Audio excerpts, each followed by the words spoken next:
Sinabi po ni Senator Erwin Tulfo, wag daw akong masyadong hot doon sa flood control investigation. Ang sabi niya, relax lang daw ako. So mistake number 1, hindi po ako yung hot at hindi po ako yung hindi nagre-relax.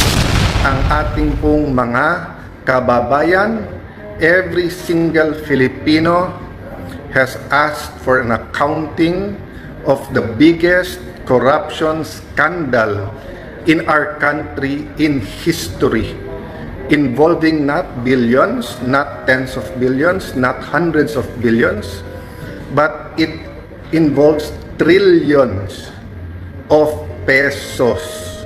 Dahil every year po lampas 5 trillion pesos ang ating budget, and since 2023, 1 trillion more or less sa DPWH pa lang na infrastructure, more or less 1/3 doon ang flood control, yung pa lang na imbestigahan.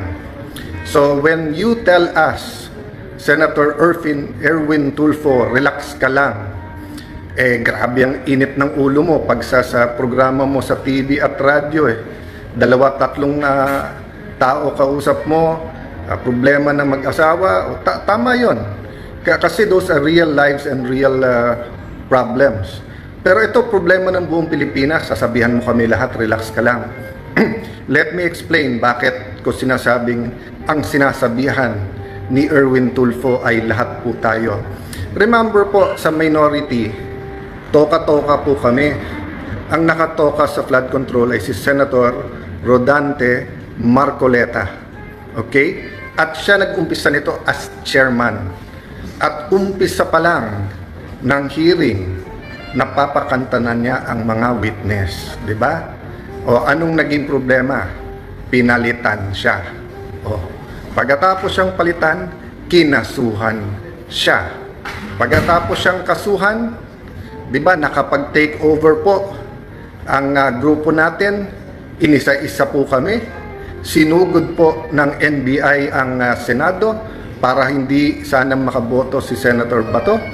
Afterwards po, May 13, full battle gear, sinurround na naman ang Senado, at pagkatapos inaresto si Senator Jinggoy, then inaresto naman po, bago arestuhin si Senator Marcoleta, ano po ginawa nila?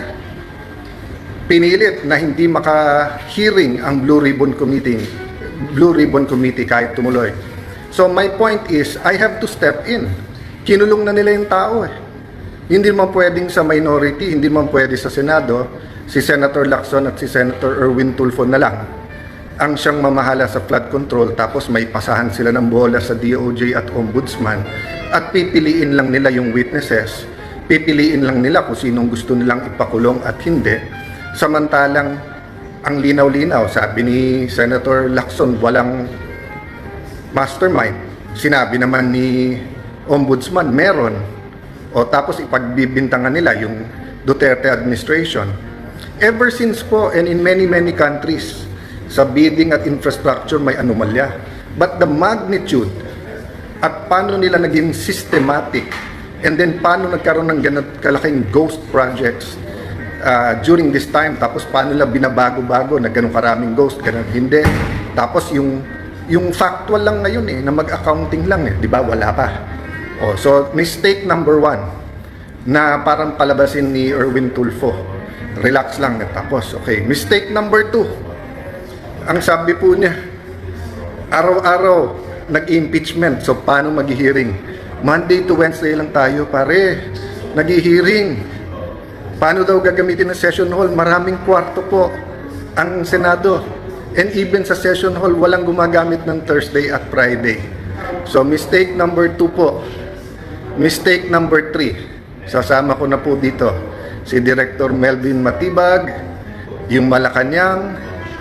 Kasi wag nyo masyadong pansin si NBI Director. Sumusunod lang yan yung boss niya.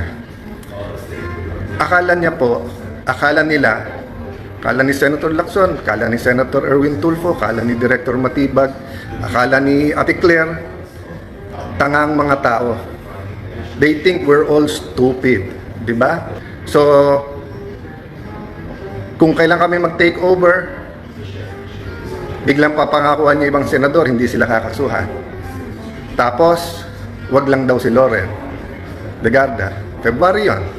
Pag take over ko May 11, biglang yuyunog-yugog ang Senado, biglang may trouble, may fully armed, full battle gear na mga NBI. Hindi daw sila pumasok sa loob ng Senado, pero nandyan lahat ng ebidensya.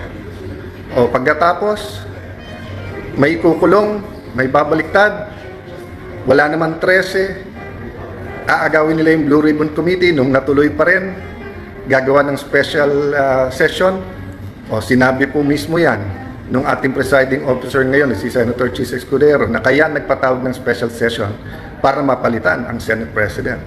And then yung araw kung kailan sisimulan yung impeachment, aarestuhin si Senator Marcoleta. O tapos 2 weeks, ano ba ginagawa ko the last 2 weeks? Hindi ba trabaho ko?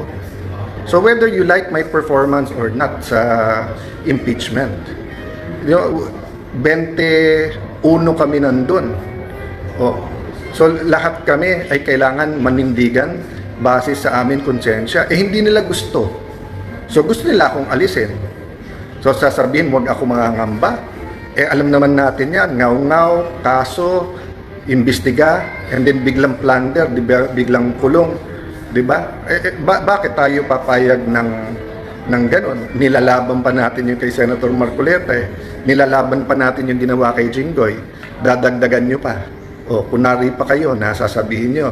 16 ang kailangan para 2/3 na yon para makonvict. And then, pag naging 21 na lang, sasabihin nyo 14 na lang. Pag naging 19 na lang, 13, pwede na. Diba? Kaya sabi ko nga, ingat po tayo. So, that's the third mistake, to think that we are stupid. Tapos sasabihin lang, incidental, hindi ako yung target, wag magagalit, and then parang on cue, yung ombudsman may sasabihin din. So, mga kapatid, kung gusto lang manggipit, gusto lang gamitin lahat ng puwersa ng gobyerno, gamitin nyo. Pero yung just because print ng traditional media, nire-report yung sagot nyo, hindi ibig sabihin naniniwala yung tao, di ba? Total nag-i-impeachment at tapos nakikinig kayo dun sa mga Latin terms Senator Lacson, Senator Erwin Tulfo. Ito, alam to ni Director Matiba dahil abogado naman siya, res ipsa loquitur, di ba? I-research nyo yan kasi yan yung ginagawa nyo. Alam ng tao ang ginagawa ninyo. Okay. 30 weeks po, 30 linggo po yung impeachment. Importante po yan. Sige po, daan milyon, bilyon ang pinag-uusapan. Pero daan milyon hanggang bilyon kung sakali. Ang pinag-uusapan po naman sa flood control, trilyon po ang ninakaw, daan bilyon. Hindi ba importante? Sabi, wag lahat. Ano ba ginawa nyo the last few months?